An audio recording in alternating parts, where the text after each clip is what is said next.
अस्सलाम वालेकुम स्टूडेंट्स, आज हम लोग new resource pack grade 8 exercise 5B math question number 7 और 8 को डिस्कस करेंगे। 7 और 8 क्वेश्चन एक्सरसाइज 5B के मोस्ट इम्पोर्टेंट क्वेश्चंस हैं और थोड़े से लेंथी भी हैं, इसलिए ज़्यादा फोकस कीजिएगा और इनकी अच्छे तरीके से प्रैक्टिस कीजिएगा। स्टूडेंट, क्वेश्चन नंबर 7 की स्टेटमेंट में फोकस कर लेते। कहता है figure BWXYZ is made up of 3 right angle triangles. कहता है ये जो BWXYZ ये फिगर है, इसमें 3 राइट एंगल ट्राइंगल्स बन रही हैं। एक राइट एंगल ट्राइंगल हमारे पास ये वाली है, VWX कह लें इसको, सेकंड वाली VXY कह लें और थर्ड वाली VZY कह लें या BYZ कह लें। तो ये 3 राइट एंगल ट्राइंगल्स हैं हमारे पास। गिवन दैट VW जो है हमारे पास वो 154 मीटर दिया गया है और इसी तरह हमें पास VY जो है वो 88 मीटर है। एंगल BXW, स्टूडेंट याद रखिएगा जब भी 3 अल्फ़ाबेट्स पे एंगल बनते हैं तो सेंटर वाले अल्फ़ाबेट पे एंगल बनता है, यानी X के ऊपर, और एंगल BYZ यानी Y के ऊपर आपके 90 के एंगल्स हैं। और एंगल BWX यानी कि W के ऊपर आपका 63 डिग्री एंगल है, जिसे हम कंसीडर एंगल भी कहेंगे। और एंगल VZY 46 डिग्री एंगल है और ये भी कंसीडर एंगल है। फाइंड द पेरीमीटर, एक तो आपने पेरीमीटर फाइंड करना है। तो स्टूडेंट्स यू नो दैट कि पेरीमीटर किसी भी फिगर का फाइंड करना हो तो उसकी ऑल साइड्स को सम कर देते हैं, एक्सटर्नल सारी साइडें उसकी क्या कर देते हैं, प्लस कर देते हैं। इसी तरीके से सेकंड हमारे पास है the area of the figure, और ये जो फिगर आपको दी गई है जिसके अंदर 3 ट्राइंगल्स हैं, इनका आपने एरिया फाइंड करना है। तो वेरी सिंपल, तीनों ट्राइंगल्स का एरिया निकालें और उनको प्लस कर दें तो एरिया ऑफ द फिगर आ जाएगा। सबसे पहले स्टूडेंट्स हम लोग फर्स्ट पार्ट करते हैं दी पेरीमीटर, यानी इस फिगर का पेरीमीटर निकालने के लिए देखें आपके पास VW होना चाहिए, WX होना चाहिए, XY होना चाहिए, YZ होना चाहिए और ZV होना चाहिए। यानी 1 2 3 4 5, ये 5 की 5 साइड्स अगर आपके पास हैं तो आप इसका पेरीमीटर आसानी से फाइंड कर सकते हैं। जबकि हम देखें तो हमें एक ही साइड गिवन है VW जो कि 154 मीटर्स है। स्टूडेंट्स, इन ट्राइंगल VWX, सबसे पहले हम यहाँ से स्टार्ट ले रहे हैं। इन ट्राइंगल VWX, ये जो ट्राइंगल हमारे पास है इसको हमने गौर से देखना है। तो देखें, कंसीडर एंगल के ऑपोजिट जो साइड होती है उसको हम क्या कहते हैं, परपेंडिकुलर। और कंसीडर एंगल और 90 के एंगल के साथ जो साइड मिलके बनती है उसे हम कहते हैं बेस, और 90 एंगल के सामने जो साइड होती है उसे हम कहते हैं हाइपोटेन्यूज। तो अब स्टूडेंट हाइपोटेन्यूज तो हमारे पास है, अगर हम WX यानी बेस फाइंड करना चाहते हैं तो फार्मूला कौन सा बन जाएगा, कोस का बेस ओवर हाइपोटेन्यूज। लेकिन अगर आप लोग पहले VX निकालते हैं तो ऐसी सूरत में फिर परपेंडिकुलर ओवर हाइपोटेन्यूज यानी साइन का फार्मूला बन जाएगा। तो आप कहीं से भी स्टार्ट कर सकते हैं, क्योंकि हम लोग पेरीमीटर पहले फाइंड करना चाह रहे हैं तो इसलिए हम एक्सटर्नल साइड ही फाइंड करना बेहतर समझेंगे। सबसे पहले हम WX फाइंड करना चाह रहे हैं। तो इस ट्राइंगल में WX जो है वो बेस है और 154 जो है ये हाइपोटेन्यूज है। तो बेस ओवर हाइपोटेन्यूज हमारे पास कोस का फार्मूला है। कोस आ जाएगा, जो भी कंसीडर एंगल होगा वो कंसीडर एंगल आ जाएगा, इज इक्वल टू बेस क्या है WX और हाइपोटेन्यूज क्या है 154, तो WX डिवाइडेड बाई 154। कैलकुलेटर पे कोस 63 डिग्री लिखेंगे तो ये आपके पास वैल्यूज आ जाएगी 0.4540, राउंड ऑफ करने के बाद is equal to WX over 154, वैसे ही आ गया। अब स्टूडेंट, ये जो 154 इधर डिवाइड हो रहा है, जब ये लेफ़्ट साइड पे जाएगा तो मल्टीप्लाई हो जाएगा। तो जब इन दोनों वैल्यूज़ को मल्टीप्लाई करेंगे तो हमारे पास 69.9 मीटर आ जाएगा। तो ये तो स्टूडेंट्स हमने WX निकाल लिया। अब हम बात करते हैं इन ट्राइंगल VWX, यानी इसी ट्राइंगल को आप दोबारा ले रहे हैं VWX में, और इसमें अगर हम लोग चाहें तो पैथागोरस थ्योरम लगा के भी थर्ड साइड निकाल सकते हैं, क्योंकि पैथागोरस थ्योरम जो होता है ना, जिसे पिथागोरस थ्योरम भी कहा जाता है, ये बेसिकली राइट एंगल ट्राइंगल के ऊपर अप्लाई होता है। और राइट एंगल ट्राइंगल के ऊपर अप्लाई करने के लिए, इसके लिए आप इसको अप्लाई करने के लिए आपके पास अगर 2 साइड्स हैं और आप थर्ड साइड फाइंड करना चाहते हैं तो आप पैथागोरस थ्योरम से फाइंड कर सकते हैं। So in triangle V W X by Pythagoras theorem hypotenuse का square is equal to base का स्केयर प्लस परपेंडिकुलर का स्केयर। ठीक है, अब देखें आपके पास हाइपोटेन्यूज क्या है 154, आपके पास बेस क्या है जो अभी आपने फाइंड किया 69.9 डब्ल्यू एक्स, ये आपकी बेस है, और आपका परपेंडिकुलर क्या है वी एक्स, ये हमने एज इट इज़ इसमें लिख दिया वी एक्स का स्केयर। और 154 का स्केयर ये आ गया, 69.9 का स्केयर ये आ गया, वी एक्स स्केयर वैसे ही आ गया। ये वैल्यूज लेफ़्ट साइड पे जाके माइनस हो जाएगी, जब इन दोनों को माइनस करेंगे तो हमारे पास ये आ जाएगा। अब वी एक्स स्केयर आ गया, हमें तो वी एक्स चाहिए, टेकिंग स्केयर रूट ले लेंगे तो हमारे पास इस तरीके से वी एक्स की वैल्यूज़ आ जाएगी 137.22। ये हमने स्केयर रूट कैलकुलेटर से ले लेना है। इसी तरीके से स्टूडेंट्स हमारे पास in triangle V X Y, अगर हम इस ट्राइंगल की बात करते हैं वी एक्स वाई की, तो यहाँ देखें अब हमारे पास ये साइड भी आ चुकी है, ये साइड भी हमारे पास मौजूद है, और ये वाली साइड हम फाइंड कर लेंगे, यानी परपेंडिकुलर भी हमारे पास है, हाइपोटेन्यूज भी हमारे पास है, तो हम बेस फाइंड कर लेंगे। तो फार्मूला अगेन लगा देंगे, हाइपोटेन्यूज का square is equal to base का स्केयर प्लस परपेंडिकुलर का स्केयर। हाइपोटेन्यूज क्या था, ये जो अभी हमने फाइंड किया था 137.22, इस ट्राइंगल के मुताबिक ये हाइपोटेन्यूज है, इस ट्राइंगल के मुताबिक ये परपेंडिकुलर था। ठीक है, तो इस ट्राइंगल के मुताबिक क्या है ये हाइपोटेन्यूज, क्योंकि ये 90 है तो डेफिनेटली एडजस्टेंट साइड ये भी 90 होगी, तो 90 के सामने हाइपोटेन्यूज होता है। तो 137.22 का स्केयर आ गया। बेस क्या हमारे पास एक्स वाई, ये हमने एज इट इज़ बेस हमारे पास जो है वो एक्स वाई है, ये एज इट इज़ आ गई हमारे पास, प्लस परपेंडिकुलर स्टूडेंट्स देखें हमारे पास क्या है बी वाई, तो 88 का स्केयर आ गया। 88 का स्केयर कैलकुलेटर से निकाल लिया, 137.22 का स्केयर कैलकुलेटर से निकाल लिया, ये वैल्यूज़ लेफ़्ट साइड पे आगे माइनस होगी, माइनस करने के बाद ये वैल्यूज़ आ गई, एक्स वाई का स्केयर है, टेकिंग स्केयर रूट लिया, और हमारे पास एक्स वाई की वैल्यूज़ भी आ चुकी है। अब स्टूडेंट अगर आप गौर करें तो आपने वी डब्ल्यू भी फाइंड कर लिया है, डब्ल्यू एक्स भी फाइंड कर लिया, और एक्स वाई भी फाइंड कर लिया। अब आपको वाई जी चाहिए और वी जी चाहिए। अब हम इस ट्राइंगल पे आ जाएंगे, वी वाई जी ट्राइंगल पे।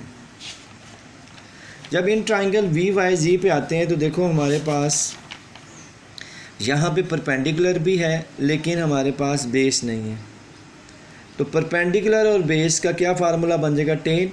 सो टेन के साथ कंसीडर एंगल आ जाएगा 46 degree is equal to perpendicular 88 over Y G. Tan 60 degree 88 over Y G. So tan 60 degree की वैल्यूज़ कैलकुलेटर से निकाल ली, वाई जी इधर आके मल्टीप्लाई हो गया और ये वैल्यूज़ मल्टीप्लाई हो रही थी, ये इधर आके डिवाइड होगी, तो वाई जी की वैल्यूज़ 84.98 मीटर आ गई।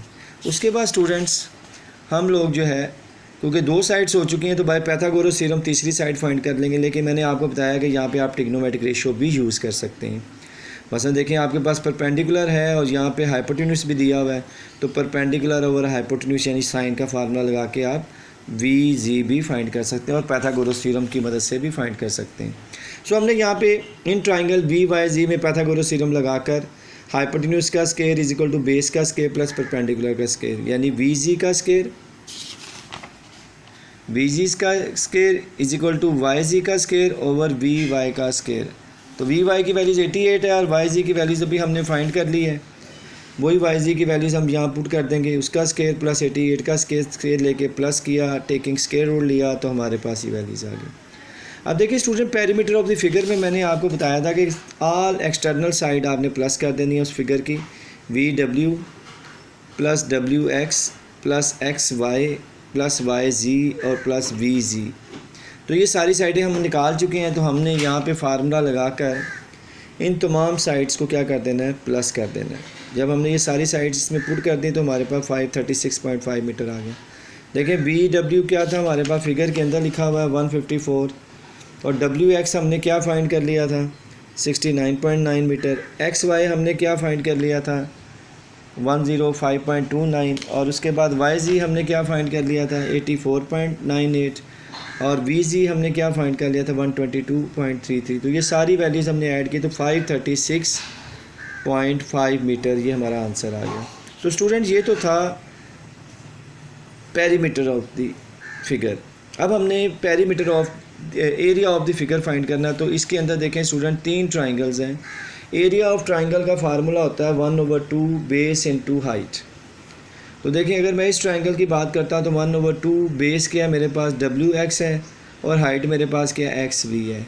तो मैं इन दोनों को मल्टीप्लाई करके 1/2 से मल्टीप्लाई करूँगा तो मेरा आंसर आ जाएगा। इसी तरीके से in triangle V X Y का एरिया अगर हम निकालते हैं तो 1/2 बेस क्या है, एक्स वाई है, और हाइट क्या है, वी वाई। इनको मल्टीप्लाई कर देंगे, आंसर आ जाएगा। अगर इस ट्राइंगल की बात करते हैं तो 1/2 बेस क्या है, वाई जी, और हाइट क्या है, वी वाई। इसको मल्टीप्लाई करेंगे तो ये तीनों के एरिए फाइंड हो जाएंगे। जहाँ पे देखिए हमने किया हुआ है in triangle V W X, area of triangle V W X equal to 1/2 base into height. तो 1/2 बेस हमारे पास क्या थी, 69.9, और हाइट कितनी थी, 137.22। इनको मल्टीप्लाई किया, ये एरिया आ गया। फिर in triangle V X Y, इसमें भी एरिया ऑफ ट्राइंगल का तो वही फार्मूला 1/2 बेस इंटू हाइट। तो 1/2 बेस हमारे पास इस ट्राइंगल में क्या है, 105.29, और हाइट 88 है। मल्टीप्लाई किया, ये आंसर आ गया। And in triangle V Y Z, इसका भी एरिया ऑफ ट्राइंगल का यही फार्मूला है 1/2 बेस इंटू हाइट। तो 1/2 बेस हमारे पास है, मल्टीप्लाई हाइट है, इनको हमने मल्टीप्लाई किया तो ये हमारे पास आंसर आ गया। ठीक है स्टूडेंट्स, तो ये हमारे पास ये जो वैल्यू लिखी हुई है 84.98 है। ठीक है, तो इन तीनों के जो एरिया फाइंड किए हैं, अब देखो हमने कहा area of the figure, area of triangle V W X plus area of triangle V X Y plus area of triangle V Y Z, इन तीनों के एरियाज़ को हमने ऐड कर दिया तो हमारे पास ये पूरी फिगर का एरिया आ गया 13,167.72 मीटर स्क्वायर। याद रखें स्टूडेंट, जब भी आप एरिया फाइंड करेंगे तो यूनिट का स्क्वायर लाजमी लिखना है आप लोगों ने। ठीक है, इस चीज़ को खास ख्याल रखना है। बड़ा इंपॉर्टेंट सवाल था क्वेश्चन नंबर 8, थोड़ा सा लेंथी था लेकिन बिल्कुल आसान था, आपने इसको अच्छे तरीके से कर लेना है। अब क्वेश्चन नंबर 8 पे आ जाते हैं स्टूडेंट्स। क्वेश्चन नंबर 8 क्या है, if y is inversely proportional to 10x का whole square and y is equal to 2 when x is equal to 30, find the values of y when this values of x is doubled.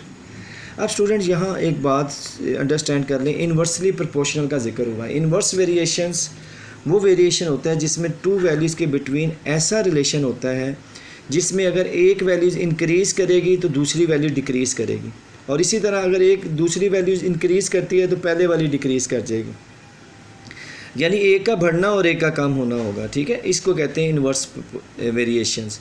अब यहाँ पे देखें, वो कहता है y जो है वो इनवर्सली प्रोपोर्शनल है। याद रखिएगा, ये जो डायरेक्टली प्रोपोर्शनल और इनवर्सली प्रोपोर्शनल इसका सिंबल सेम होता है, लेकिन जब इनवर्सली प्रोपोर्शनल आएगा तो जो सेकंड वाली वैल्यूज़ है वो 1/, में लिखी जाएगी, 1/10x का होल स्क्वायर।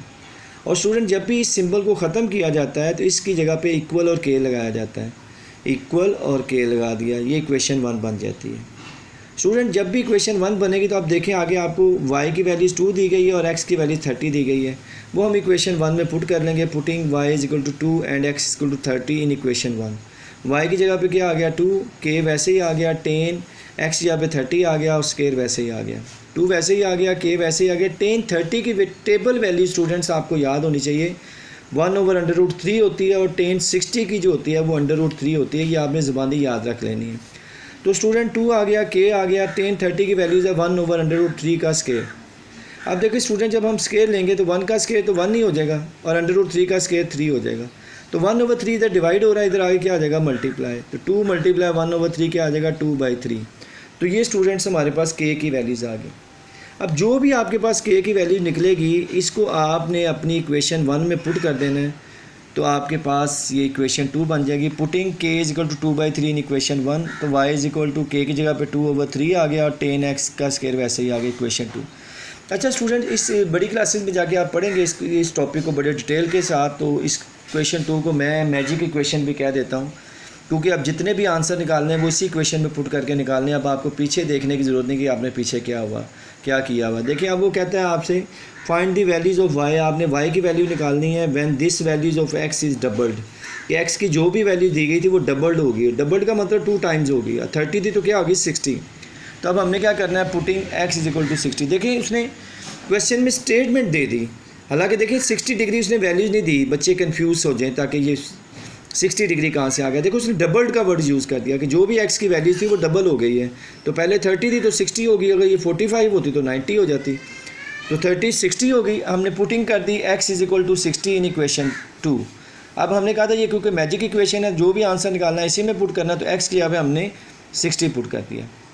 2/3 tan 60 अभी मैं बता रहा था आपको कि tan 30 जो होता है वो √1/√3 होता है, और tan 60 जो होता है वो √3 होता है। तो यहाँ पे क्या आ गया, √3 का स्केयर रूट से कट जाएगा, 2 3 × 3 9, तो हमारे पास y की वैल्यूज़ क्या आ गई 2/9। तो स्टूडेंट्स देखें, पहले हमारे पास y की वैल्यूज़ जो थी वो थी 2, अब और हमारे पास x की वैल्यूज़ 30 थी, अब x की वैल्यूज़ 60 हो गई थी, यानी x की वैल्यूज़ बढ़ गई। तो इन्वर्स प्रोपोर्शन में क्या होगा, y की वैल्यूज़ कम हो जाएगी। देखिए 2/9 यानी y की वैल्यूज़ पहले 2 थी, अब उससे भी कम होगी। तो इन्वर्स वेरिएशन क्या होता है कि एक चीज़ इंक्रीज़ होगी तो दूसरी चीज़ डिक्रीज़ होगी। इंशाल्लाह नेक्स्ट वीडियो में मुलाकात होगी, तब तक के लिए स्टूडेंट इजाज़त दीजिएगा। इंशाल्लाह नेक्स्ट वीडियो में मुलाकात करते हैं। अस्सलाम वालेकुम, अल्लाह हाफिज़।